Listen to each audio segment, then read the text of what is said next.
Akarshan Films present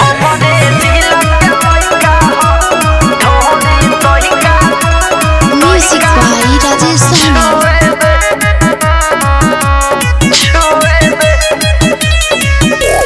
मोरा जवानी के हाला बाहो, हमरा कमर पे पागल मोहल्ला बाहो।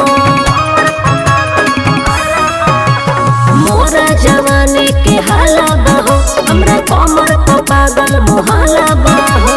बहुत नहीं हम मुआ तो एकर के मुए दे बुझला। अरे हमारे जिला के लइका हो एक ढोरी तोहिका छुए दे। अरे हमारे जिला के लइका हो एक ढोरी तोहिका छुए दे। काहे रे तोहिका छुए दे।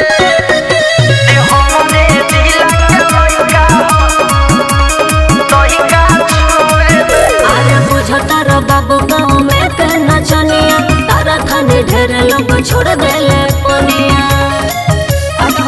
अरे तो छुआ दो यूपी बिहार मोर बनल बा कहानिया, छुए न दे मैं अपन कोमल बदनिया। ले हल पंगा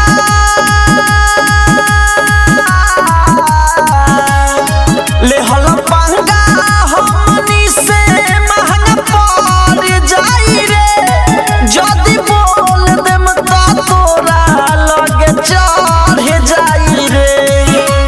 छुआ तला रे छुए खातिर तो छुए दे। ई बात बा। अरे हमारे जिला के लइका हो एक ढोरी तोहिका छुए दे। अरे हमारे जिला के लइका हो एक ढोरी तोहिका छुए दे। छुए दो ना तोहिका छुए दे। हमारे जिला के लइका हो तोहिका छुए दे। घुर घुर के देखो तारा कौन चीज हो, काहे तो भइल बड़ो बाबू बदतमीज हो। बोल संजीव तू करेला जिद हो, बेरे बेरे तो हो कहेला प्लीज हो। तो छुए दो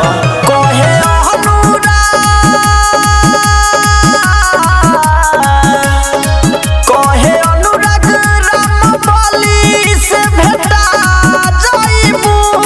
ले हम माजा बीच रहिया में लेटा जाइबू। कहे जवानी से उम्र पतनी का छुए दे। तो छुआ दो अरे हमारे जिला के लइका हो एक ढोरी तोहिका छुए दे। अरे हमारे जिला के लइका हो एक ढोरी तोहिका छुए दे। रिया रिकॉर्डिंग स्टूडियो नरकटियागंज।